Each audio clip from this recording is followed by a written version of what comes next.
Hey guys.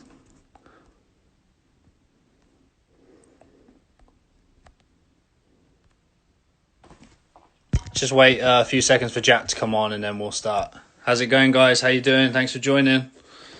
Let's just wait for Jack to come in. Welcome, guys. Thank you for coming on. What's going on, Kev? How are you, bro? Hi, Caroline. How are you? So all the questions, guys, if you've got questions for Jack when he comes in, we will answer them at the end. Here's Jack now, so let me just tap him in. Let's see if it's connecting. Give me a sec. Here he is. Top man. How are you, Jack? All right, mate. Thanks for coming on. Really appreciate your time. No worries, mate. No worries. Happy to be here. Buzzing. How's it been going in the quarantine so far? Trying to stay fit. It's difficult, but yeah.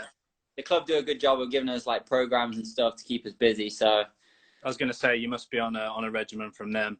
Yeah, we're on a good training regimen, but we're also starting. I don't know if you've seen the news about the MLS, but we're starting individual training. Yeah, I saw that. Yeah, I did see that. So how's that going to work? Are you just going to go in on your own, or are you going to have trainers there? So apparently, like, there's going to be 4 players per field, but each player is in like a quarter of the field. Okay. And so you're distant. Huh? So you're distance from each other, basically. Yeah. So I'm not allowed to pass to anyone else. I think I have to like have my own football, my own mini goals or whatever we're doing. And then just like the fitness guy in the middle and just telling us what to do. Wow. So all right, guys. Yeah. So we'll kind of start the chat here. Obviously, Jack is from England like myself, came over to the US pretty young. So we're just going to touch on kind of how Jack sort of came through an academy in the UK and then came to England at a young age, really. Obviously, you won the USL last year, so congratulations on that. Great achievement. Must have been a highlight for you. Yes. We'll touch on that later on, but just talk me through how you sort of came through in the UK and kind of how that was coming through the academy at Forest. I think you came through, right? Yeah, so I was at Nottingham Forest since from the age of 9. Okay. And loved it. You know, probably one of the best academies in the country, if not one of the best academies in the world at the time. You know, they had a really good track record for bringing players through him, and it was just you know, a really good club to be at. And I turned professional there when I was 17. Pretty young. Yeah. I mean, I think back when I was 17, I think the legal age you could turn professional was 17. So. Right, because typically, isn't it? At 16, you would get offered the 2-year YTS, and then so you've got a pro deal halfway through that. Yeah. So I never actually signed the scholarship. I was told by the manager, like, you know, we're going to sign you to a pro, but we have to wait till your 17th birthday. So yeah, I signed 17th birthday. So that was a special moment. And then, yeah, I never got to make my debut for Forest. I went out on loan when I was 18, 19. I went to play for Mansfield Town in League Two. And I enjoyed it there. It was something completely different to what I was used to at Forest. So I was gonna sort of ask you about that. So obviously read up on that. Obviously, if you've become a professional at 17, you must have been pretty highly rated in the Forest Academy for them to give you a contract, you know, at the earliest possible time they could have.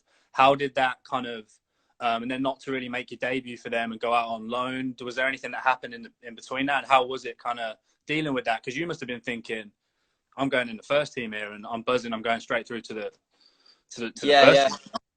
Yeah, it's difficult because the academy manager at the time, you know, really liked me, had known me from really young age. So he kind of knew me. Yeah, from like when I was signed at the club when I was 9, and he was the same academy manager. A guy called Nick Marshall, now one of the academy managers at Liverpool. Okay. He's been in the game years, and he was like, at Forest for a while. And so, yeah, it's difficult though because the academy manager doesn't make any decisions with the first team. Like he can and like whatever. So is it up to him who offers a pro though, or does that come from the first team, or was that the academy manager that offered you the pro? It's more the academy manager because you know, But the then first team manager. what you're You saying know, is, most managers once he's giving you the won't pro, take much. right. So he can give you the pro contract, but aside from that, you know, it's up to the guys in higher up in the club. Pretty much, because I think the academy manager's role is to, you know, nurture the young players and then decide who they think are ready to go in the first team. And as I turned pro, just around the time that they introduced the Under-21 Development League, so that kind of killed me in a way, because it meant that I wasn't going straight into the first team squad, and there was like a middle squad to go into, which sort of, even though you just got a pro contract. Yeah, I got you. So it was you know, it was a good way and a good step forward for English football.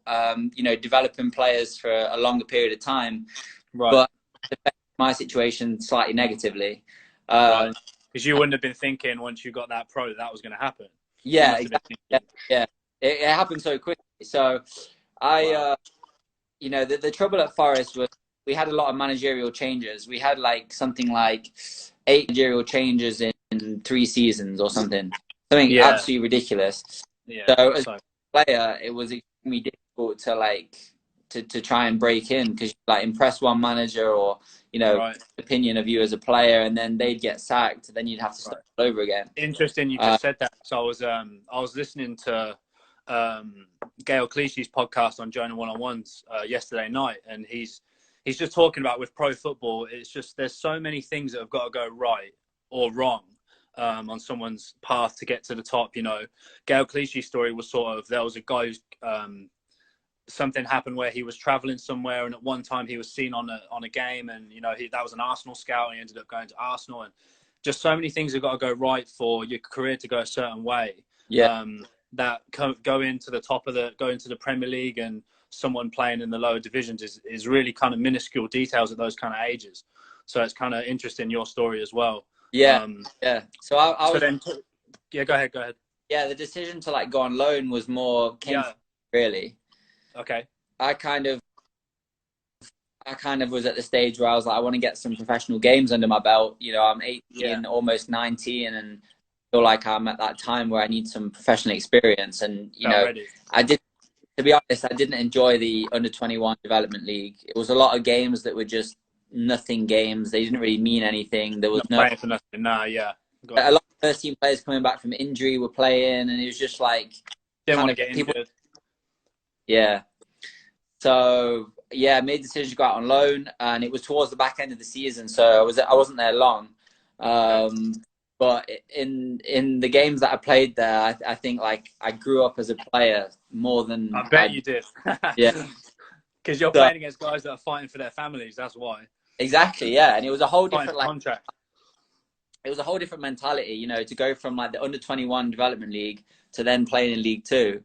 It was just my debut. When I made my debut, it was away at Bury, and one player from each team was sent off, and both managers were sent off.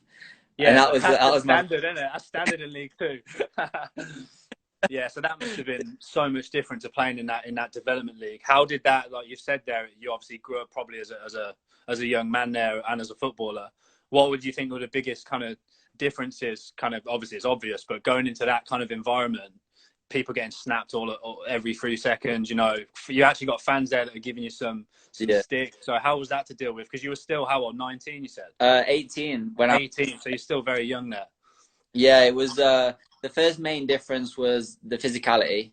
But then also, like you said, people's families at stake, you know, the pressure was, you just felt that. No messing around. They're playing for every single game's like important. Everyone was on edge, like the first team manager was on edge, obviously under pressure, you know.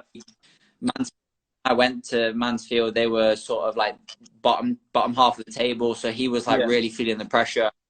And you could tell in the atmosphere, but it's a fantastic experience for me. So did you feel kind of pressure there in the changing room, sort of, you know, I've really got to perform when I play in these games? You know, it doesn't matter how young you are. Was there anyone in those squads that sort of put their arm around you and kind of helped you when you were young? Yeah, you know, there was actually a few that really helped me. You know, some players might have had the mentality that, we've got a kid who's, you know, they're in the championship, and this kid, you know, young kid probably thinks he's big time and all that. Like, I had to quickly make it clear that I was there to like work for the team. And did you think you going know, down to that level that you were just going to rinse it because you were from Forest, or did you know go what? down I didn't really know what to expect. Yeah. I kind of had because Notts County were in the same league at the time, and they were in Nottingham. I'd watch them a lot as well. I used to go watch their games, just to like learn the game a bit more. Because you're from Nottingham, right? Yeah. So I'm Pretty from close Nottingham. I'm from Northamptonshire, so pretty close. So I've known him. Yeah, that's not too far. Really close. Yeah, close. So I watched Notts County growing up as well. So I kind of understand the game between Forest and County.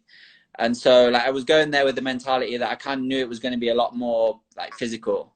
Yeah, which it was. You weren't going in there kind of like chip on the shoulder. I'm from Forest, like. No. Which is a good attitude to have.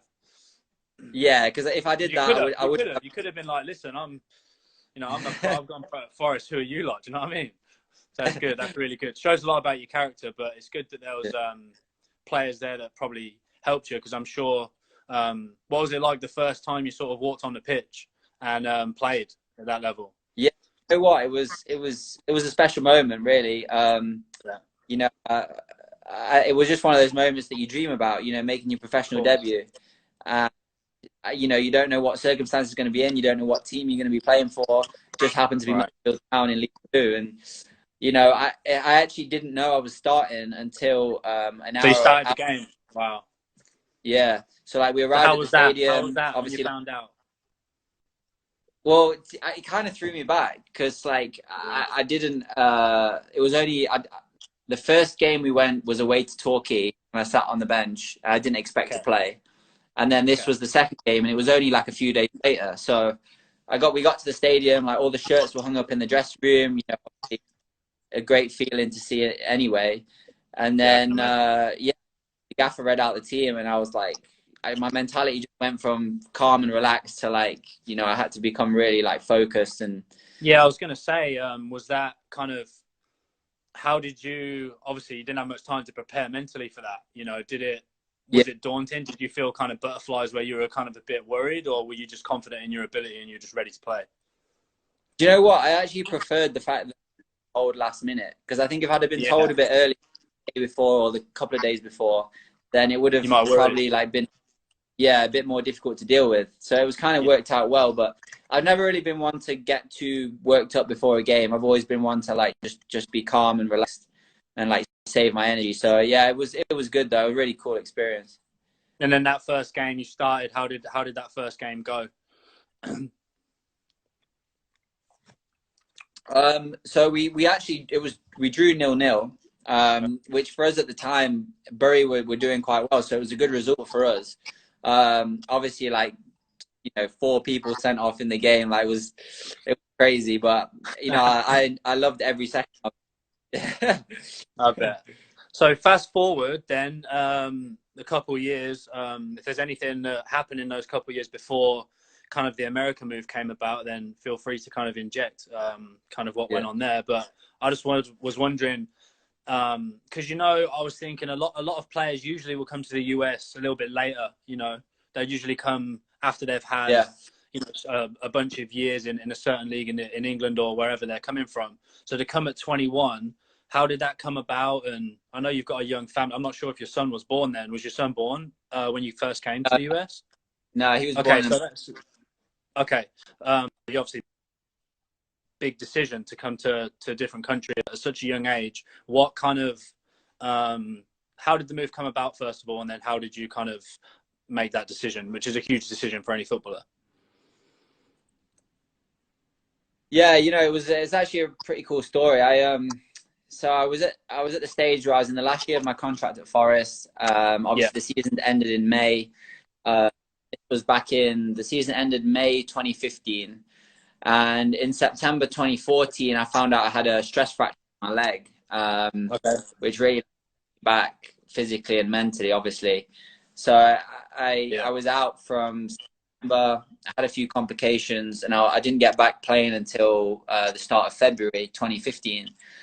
So I only really had a few months to sort of impress the manager. And at the time, Stuart Pearce was the manager of the first team when I got injured.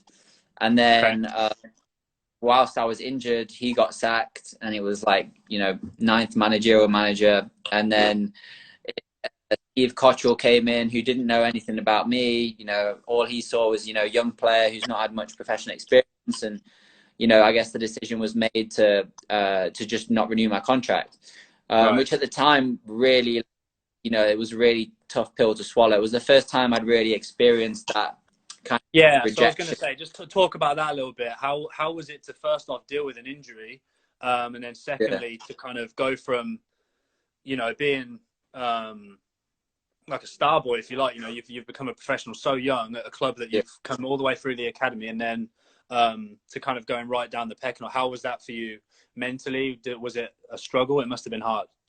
Yeah, you know what? It's the best thing that happened to me, to be honest. I think, you know, to not have tasted the rejection before, kind of all came at once. I didn't really know how to deal with it. And I think that's what spurred my move on to go to the States, because I kind of just wanted something different. You know, I didn't want to go down to the lower leagues in England and then try and work my way up. I just wanted something different. How the American move came about was, I have grandparents that live in Arizona in America. And like I said, like a lot of the players, you know, towards the back end of their careers, like Gerrard's, Lampard's, obviously started it, but like they would go. So I knew that the market was on the rise and there was a bit of a wave coming. Definitely. So that's when I looked at the market and I thought, in England, I'm 21. I'm not considered necessarily a young player anymore. At the time, I had a handful of professional games experience. And so I kind of looked at the US market and was like, you know, with the whole college system they've got over here, you're still classed as a young player, like 23, 24 even. So at the time when I was 21, my target moved to trying to get into the MLS. And so I went and stayed with my grandparents in Arizona. And was that with Lou? Your wife came with you the first time? He didn't come with me on the initial period, because the initial period was like a trial period, because I didn't know anyone in America, any contacts. It wasn't like I could just call someone. Yeah. So again, that's pretty.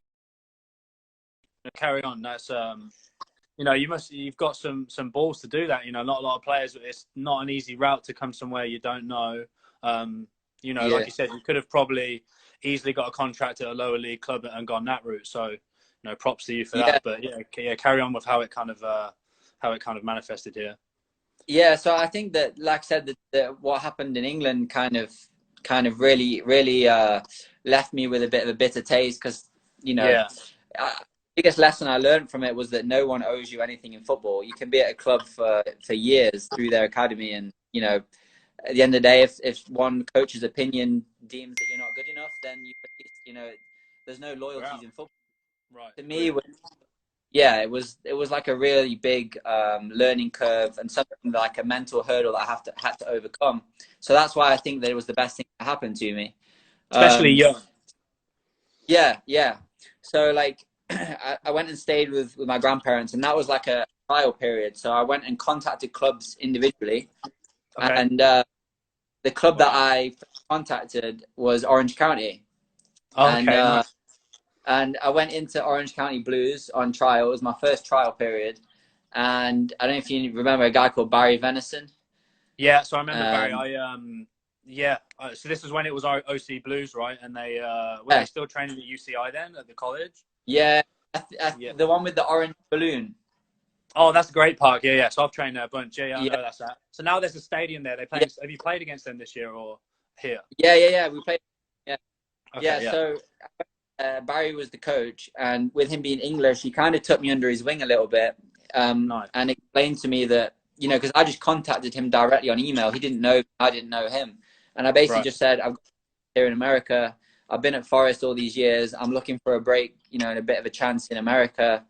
And he invited, but he quickly explained to me about the whole roster spot thing, and not having a green card would make it quite. Yeah. So from objective being to get into the MLS, it quickly changed to my objective getting a green card. So Barry said, look, I'll be honest with you, like we don't have any international roster spots available here at Orange County, but I do have a friend that's the manager of Minnesota who I can set you up with. And so he recommended me to go to Minnesota. I went up there, flew straight there, and went on a 2-week trial, and then they signed me after 2 weeks. And yeah, I mean, the rest is history. So there you go. Over here. You talk about you know, little things that have got to go right. So Barry's obviously, you know, kick-started your career here, but the way I look at that is you've come from England, you've come all the way to the US, you've taken it on your own back to contact clubs, you've gone to the club, and then, you know, maybe you've got a lucky break from that, but it's all off your own back. Yeah. So for all those people out there that are sort of wanting something to be handed to them, it just doesn't happen. You've got to take the initiative, and you've got to sort of, you know, believe in yourself and go after it. So that's a really interesting story. I didn't know that.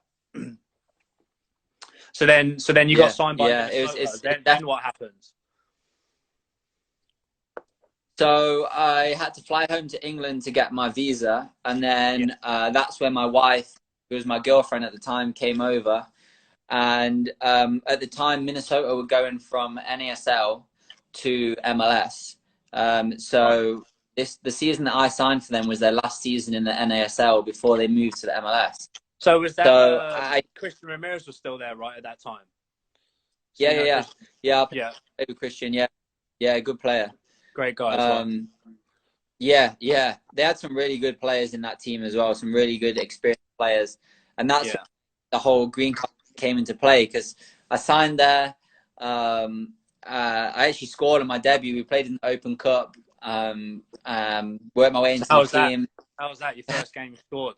Yeah, that was crazy. Yeah, it was. You know, we played against St. Louis in the Open Cup in St. Louis, and they gave me the start out of nowhere. Again, similar to my professional debut, I didn't realize I was going to be starting, and then got the start. We won 2-0 when I scored in the last minute, just to sort of like cement the win.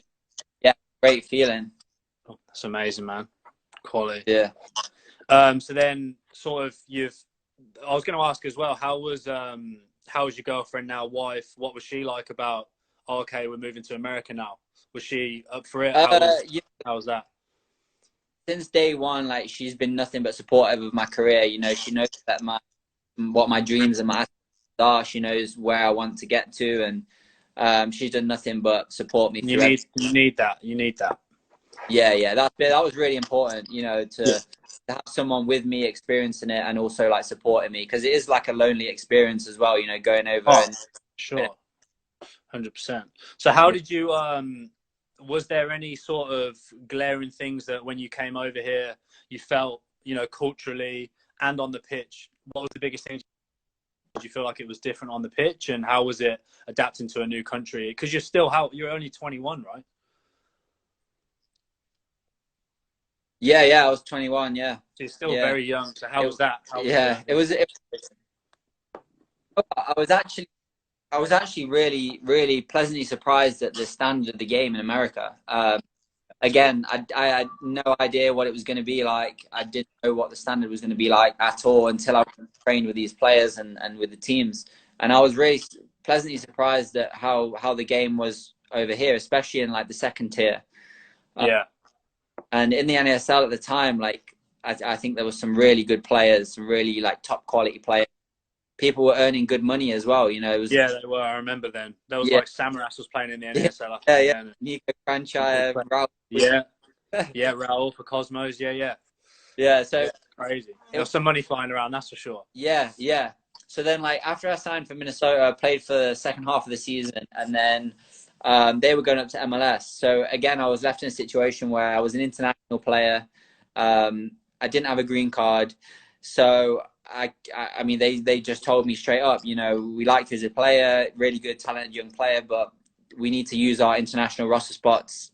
They're like gold dust in the MLS, so we need to like sign the DPs and all the big players. So, to be honest, it was something that I kind of just accepted, and I ended up signing for Jacksonville Armada, who were in the NASL, and it was actually the last year before they folded. Right, and that's where that's where you pretty much broke out and did really well that year, right? The Yeah. first year at Jacksonville. Yeah, we had a really good coach, English guy, Mark Lowry, who's now the manager at El Paso. We had a bunch of lads, a lot of young, hungry players, similar to trying me. to prove themselves. Yeah, exactly. We were a team that were trying to prove ourselves, you know, fairly new, and we just had a really good connection, bonded really well, and we had a really good season.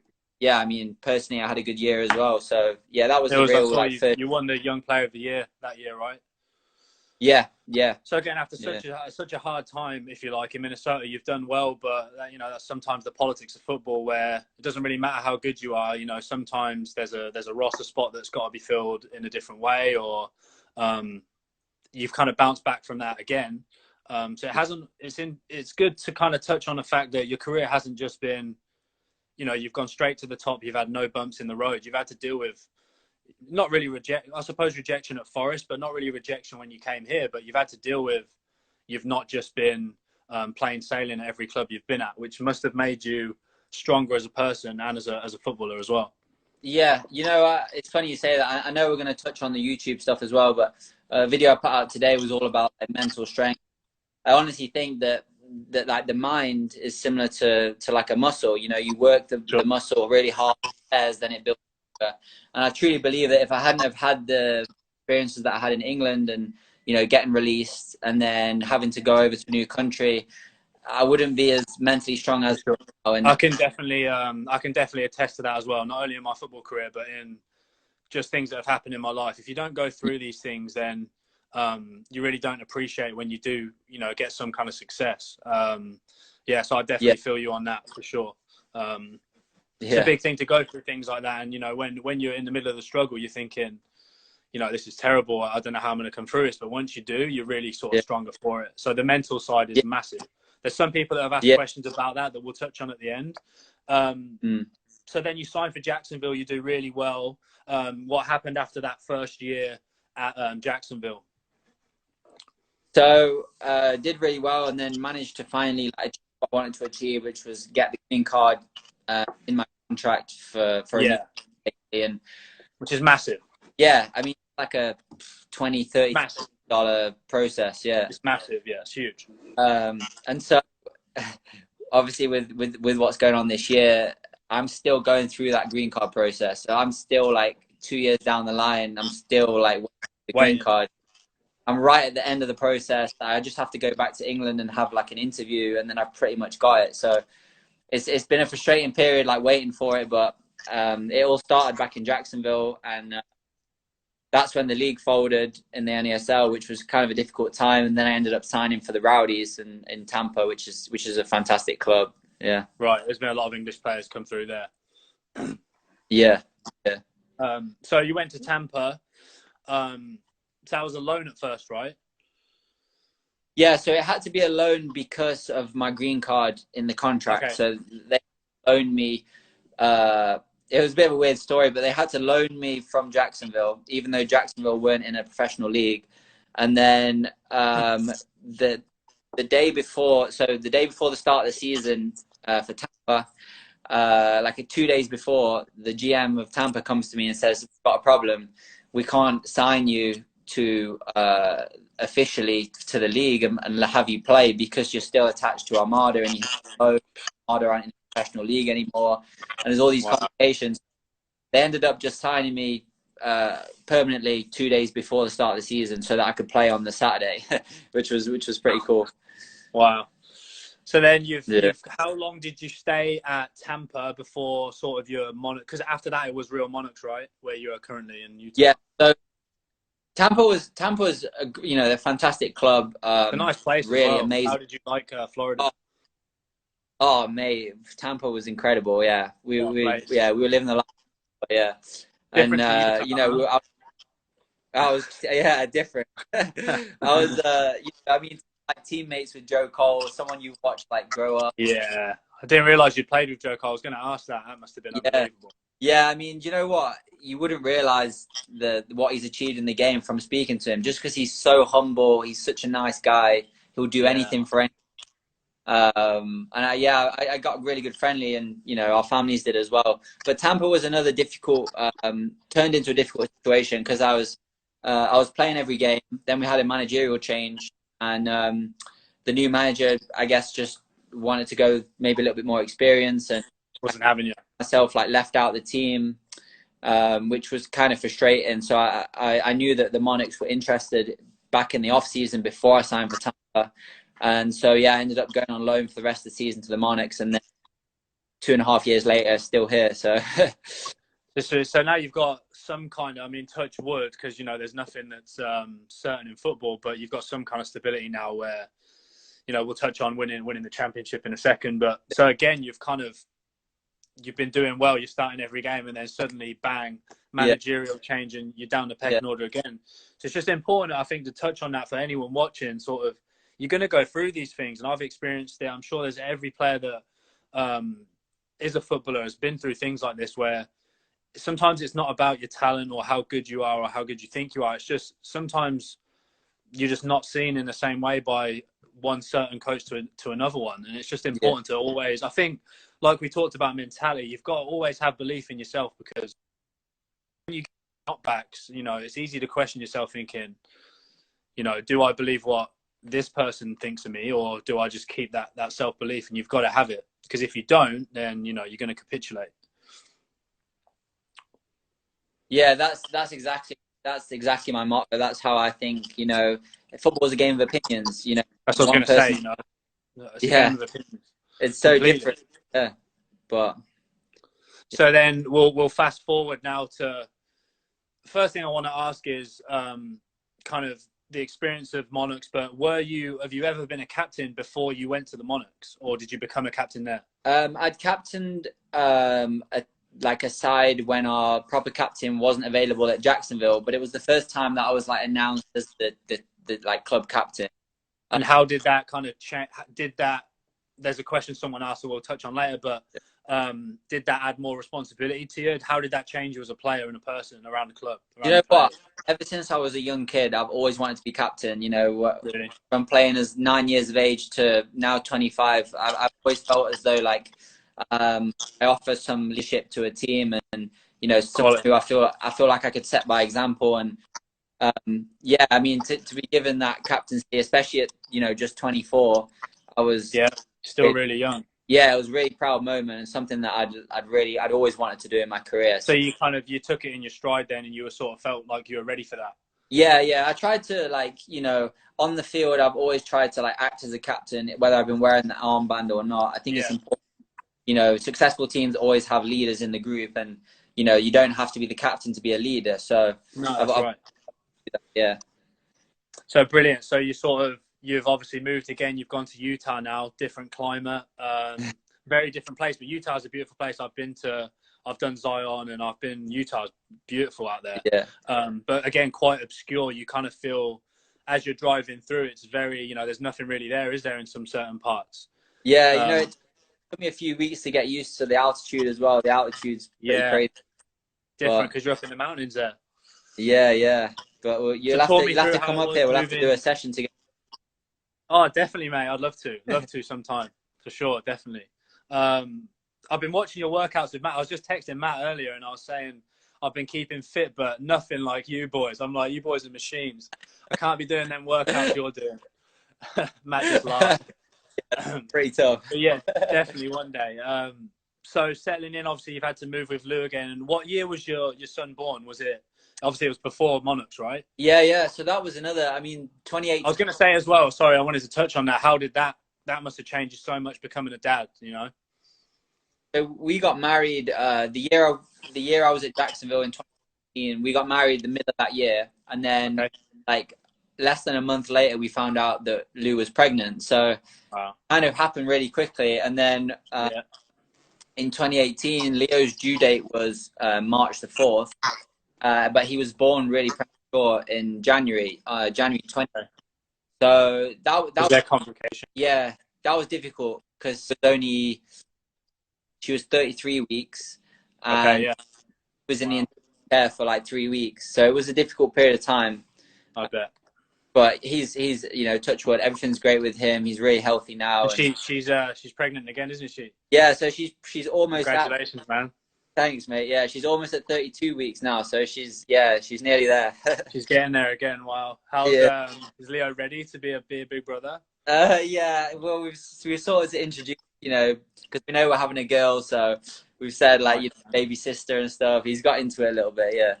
He's going to be a bit miffed at the start though, because he's not going to get all the attention anymore. It happens. He's going to be fuming. Yeah, he's going to be fuming. So is that it? Are you guys done, or you think you'll have more? I want more, but my missus says she's done. She's the one that's got to deliver, so yeah, she's got to have some input in that. Yeah. So you've become a dad in Florida, and then did that change your kind of outlook on life, on football? Obviously, there's more important things than football now. Yeah, for you. You know, it definitely gives you like a deeper motivation.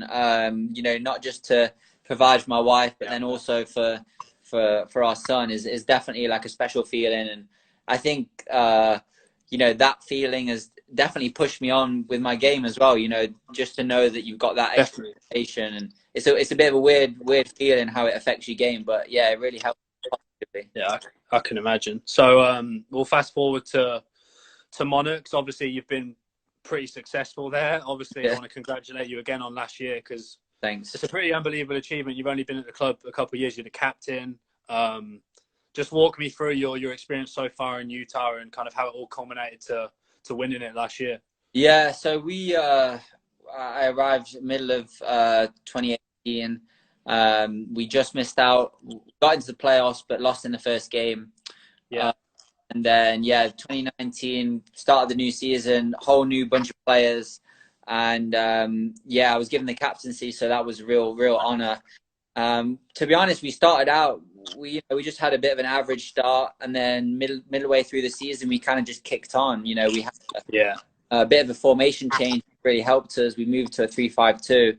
I think it's important as well. You know, I get a lot of questions with people asking me about individual training and stuff like that, but I also think it's really important that when you're watching games to understand different formations. Yeah, I was going to ask you about that later, about how you think, you know, I always see you doing your own stuff, which is great to see. You know, obviously you're at the top level and you're still trying to hone in on your game, but it's very important, and I speak about this a lot with players as well, that you've got to understand the game, you know, how everything that you're doing must apply to the game. And I think that's one thing that in this country, from a young age, kids maybe are not as developed as maybe kids in Europe, because, you know, for me, for example, I'm sure you're the same. I was watching the game since before I was kicking the ball, I was watching it. So you sort of understand positionally a bit better, the tactical side of the game. You have a bit more of a level of expertise, if you like, as compared with kids here who's, you know, they just don't know a thing about the game. Yeah, what really helped me was the pedigree of being at Forest, and you know, we learned the game really well there. We always played football, really good football, and we kind of learned the game really well. And I think the problem is that a lot of the kids that struggle over here is that they're playing like 4 other sports. You know, you have baseball, that's right, or like, you know, it's a lot to take in. So with being from England, obviously you'll know yourself, like it's just football over there. Football, that's it. Yeah, I want to do nothing else. And so you're at Monarchs, you're settling in. You said the start of the season, this season was kind of like, you were just kind of not really. Did you think, or what I wanted to ask was, did you think from the start of the kind of group of boys that you kind of had a chance of going all the way, or was it kind of just take every game at a time and sort of develop as you go? You know, at the start of the season, I think every player in the squad would admit that we looked, you know, everyone's around the dressing room. We had no like, you know, massive stars in the locker room, and I think that helped us, because I think when you don't, that could help you at times. Yeah, we don't have the big egos, and then when we went into the playoffs with the underdogs, which really helped us as well. So we were just a really good bunch of lads that worked hard for each other, and I mean, we got what we deserved in the end. I think we were the best team in the league because we worked together as a team, and I think people saw that in the playoffs. So just go back to the kind of the formation change. Was that something that was discussed as a unit, or did the manager just kind of say, "Look, boys, we need to change the system. This is what's happening"? So we went. There was one game we went to play against Reno away, which is always notoriously like a difficult place to go. It's a baseball stadium. They Middle of play a nowhere. 4-4. Yeah, they play a Environment. 4-4-2. So like they play a different style we have to adapt to, and we kind of just went with a 5-2. We ended up beating them, and then kind of after that result, we sort of just went on a roll. We just kept beating teams home and away, and that's when we. Yeah, in the 3-5-2. So ever since that game, we stayed in the 3-5-2, and it was, it took us a while to really understand each individual role of it. But once we were so difficult to play against, because I mean, you'll know yourself from playing, when you play against, formations that aren't very common, it's difficult. Especially when, definitely. I think, even in my college experience, the best teams that we played, they had good players, but the reason they were so good was just because they were so organized, and every single player in the team knew their role to a T. So like, if this guy gets the ball, the opposite winger's going this direction, the 7's going wide, the 9's coming short. They just were like, it was unbelievable. And that's why they were so good. And they had the players to do it. Each player knew our role, we all knew our roles in the team as well, like where people's strengths were, and I think we just clicked. Awesome. And then kind of as the captain, was it easy to, like you said, you're ready for the role, but was there any times during the season where there was challenging moments and kind of you felt like it was to you guys, or? You know what? There was a period of time through this middle of the season where we were sitting in 14th place. And, as my responsibility as the captain at the time, it was kind of, I was the one that had to make sure that everyone was on it, every day into training. And you know how it is, when the team's not performing, you're coming in to train every day, the mood in the camp's not good. So I tried to, keep the lads motivated. And, I mean, what made it easy for me as the captain was the lads, everyone, whether they were the youngest player on the team, the oldest player on the team, everyone bought into the system. Everyone, anything I asked of the lads, they gave. Anything the coach. It's very important as well. So important. Yeah, so important. So, like, the lads, I mean, I couldn't have wished for a better bunch of lads, to captain, really. And was the manager kind of, how was his style? What kind of style is the manager like? Is it different to what you've experienced before? You know what? He's an ex-player, Hamilton Olave. He's he won the MLS Defender of the Year. Yeah. I remember him. Big defender. Yeah. So, physically absolute beast. But such a nice guy. He's quite a laid-back character. He doesn't do a lot of talking, doesn't do a lot of shouting, and he puts the responsibility on the players, which I like, and he put the responsibility on me as well.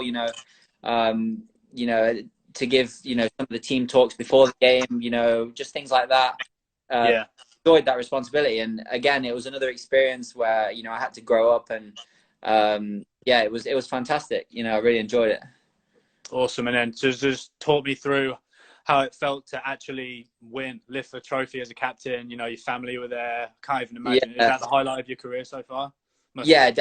Definitely. Yeah. I'd say, like, that experience, it just showed to the team and, to myself that, you can be lying in 14th place and then a few months later you can win the whole thing. It's, if there's ever any motivation to stick at it and not give up, I think, we could have quite, at this middle part of the season, we could have quite easily just said, we're just going to give up now and, we're not going to grind anymore, but we didn't. And I think personally, like, to lift the trophy with my family there as well, and just, that's been amazing. Dream stuff, I dreamed of that ever since I was a kid. So amazing, man. Congratulations again on that.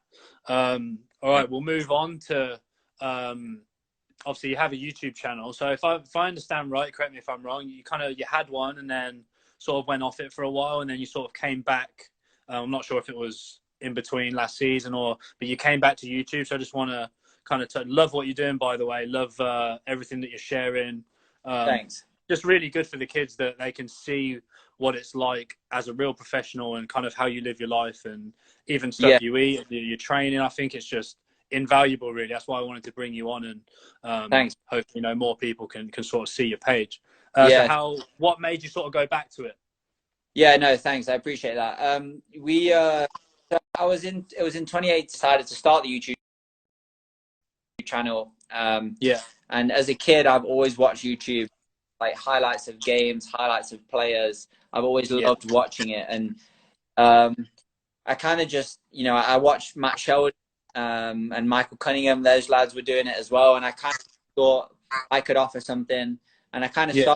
started with the motivation to just like inspire people of all ages, especially the younger generation coming through. And It does. It if I does. can give yeah, if I can give an insight into the life of a professional and show what it's really like, because a lot of people think it's glitz and glam and it's really easy, but Right, it's and not. that's what I love. That's what I loved originally so much about Matt. Obviously, I'm sure I've trained Matt, and I know Michael. We're really good friends as well. It's like Yeah, I really like how they show, especially Matt, how he sort of went to Germany and he showed everything. How he yeah, sleeping on a floor for. That's the reality of trying to be a pro. And yeah, people it really, think it's all rosy and it isn't. So that's yeah, yeah, it's really important that people know that.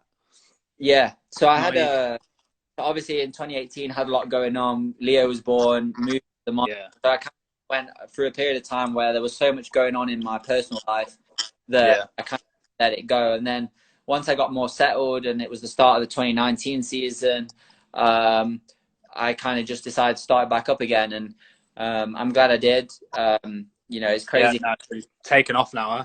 Yeah, yeah, it's crazy, really, how much it's grown. But I enjoy doing it. Obviously, first and foremost, it's my priority is my own football and concentrating on my Cool. career.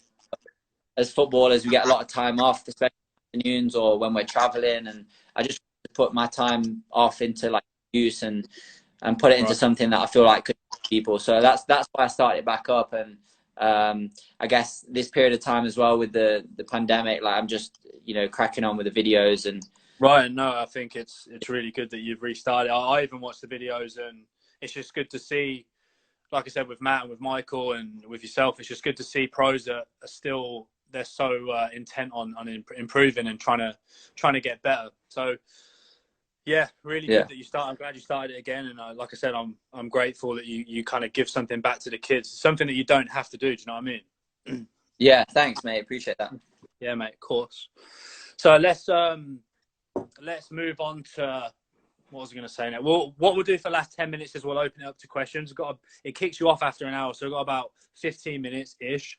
I've got quite a few questions here that people asked in my story yesterday, which I'll ask you in a bit. I just Yeah. wanted to finish on firstly, your plans for the future. Is it still a goal of yours to get to the MLS? Is that your ultimate goal? You still want to make that?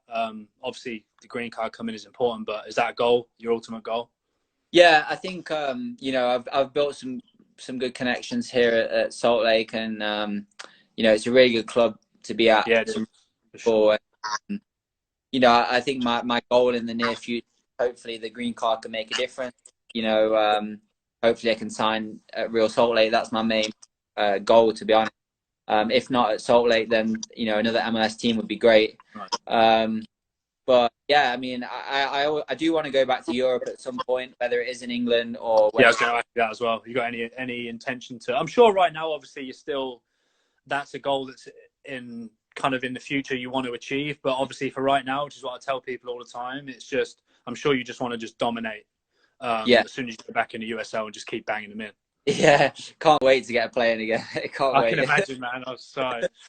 What? Yeah. So you're going to go back to? Let's just quickly touch on that. So you're going back. You get to individual train. Is there any kind of rumblings about when you're going to be able to go back to start proper training? And is anything coming on that front? I think they're just starting what they're calling phase one right now. So Yeah, phase one will be us just going in, 4 players to a field, not too close to each other, and just individual training with a fit that's going guy. to be so strange. Yeah, it's gonna be weird. But then You're going to like, be looking over each other like yeah, it'll be good. weird. It'll be good to get the ball. But I mean, I'm hoping that period of time doesn't last too long. Then they can start introducing, phase two, which would be like bigger groups and then hopefully, get back to some games soon. But obviously the priority is to make sure that everyone's safe and they're not putting at risk. Definitely, man. I'm hoping it starts back up again. And when you come down and play Orange County, I'll come and watch the game. Yeah, for sure, mate, for sure. We'll have a chat. So last part, if you've got any advice for players coming through? What would be, it's kind of a hard question, but if you've got any kind of breakdown of what you think the most important things are for players coming through, and if you've got any advice on what they should be doing or things they should be thinking about as they're trying to reach the level. I think from my own experience, like the main thing would be just the mentality, the mental strength, you know, to massive mentality. It's huge. The you know, your coach, whatever team you're playing at, whatever level you're playing at, the coach might have an opinion of you that you don't agree with, or I think it's important to, while still being respectful to the coach, you know, you have to have that self-belief, and definitely, I can only speak from personal experience, but you know, have that self-belief in my ability to, you know, go on trial in America and just take my boots with me, then I wouldn't be, you know, playing at the level I'm at now. So exactly, that's probably my biggest. Yeah, and then the second piece, probably just like you say earlier, just understanding the tactical game. It's so important. You know, I think having the technical ability down is almost a given now. You know, you should be able to have the technical ability to play at the level. But I think what really separates the play, you know, the really good players is the fact that they understand the game tactically. And I think if you can understand the game when you're watching it, formations and how teams work, how they coach, I think that would be really good as well. I think that as well, to kind of stem off that, having the obviously technical is a given, tactical you need, and then having that belief as well is, I think, really what is the kind of the crowning thing that separates even players that are pros. You've got to have that undying belief within yourself. What I really like, especially like about your training videos that I've seen as well, is I think it's important for kids to when they are doing either individual training in small groups, is that when you are doing the session, you have to make them game realistic. You know, there's no point in things that you wouldn't do in a game. So that's why I really like your drills as well. I think you've got some good stuff. Appreciate it, man. Right, we'll open the floor up to Jack. What if you want to kind of like swipe up on the screen, have a look if you can find any decent questions you want to answer, and I'll just quickly ask you one that I've got written from earlier on my sheet here, which I think is a good question. Let me find it here. Okay. Right, if you could go back to when you were sort of anywhere in your youth career, is there anything you'd change that you think would help you develop faster? I wish I'd have gone out on loan a little earlier in my career. I wish I'd have gone out even earlier at 16, 17, at whatever level I was at. And I think it's important to just play professional games. In regards to training, I think just to basically understand your weaknesses as a player. I think be able to take criticism and understand maybe the things that you are good at in your game and work on those. So yeah, I'd just say that. But yeah, don't shy away from things that you're not good at. Like I always get asked, exactly, how am I going to improve? I can't kick with my left foot. And I'll be honest, when I first came to the US, I was 18, and my first coach at Division 2 NCAA was like, "You ain't got no left foot." He's like, "You got to start." And no one told me that till I was 18. But now my left foot, it doesn't matter now because I'm not playing. But now my left foot's just as strong as my right. But I wish someone told me that when I was sort of 10. Start working on your left. So like every kid now, it's just like, just don't be scared to work on it. Just get out there and start doing double with your left foot. It's pretty obvious, but it kind of seems like it's this whole elusive thing. Just work on it more than you are your strengths. Yeah. Did you find one, or I can pull up another one if you haven't got one? Yeah, I'm still looking. All right. How do you prepare mentally and evaluate yourself after matches and training? Good question. Oh, that's a good one. I always watch the game that I play in immediately after. So whether it's in the day or 11 o'clock, I always watch the game. So that it's fresh. Yeah. And then I also think it's important to watch the game once your emotions and everything's calmed down. I also think it's important to watch either a couple of days later or even a week later, because I do think that you see a different side to the game. You know, you take that emotion out and you just watch it. It's a little different. So I'd advise watching the game a couple of times. That's what I do. But yeah, I just think before the game, I'm always one to just, you know, like I said earlier, just to relax. I don't see any point in wasting any energy in the locker room, getting all pumped up, some people react different ways. Some people love. That's kind of how I was. I was very like relaxed, kind of want the quiet. I'll put Yeah. headphones in, but I'm not listening to like Metallica. I'm just like chill tunes on. But I'm ready for the game. Yeah, that's what I was like. Yeah. I've got one more that I want to ask in this list. Is there anything up on the screen you've got?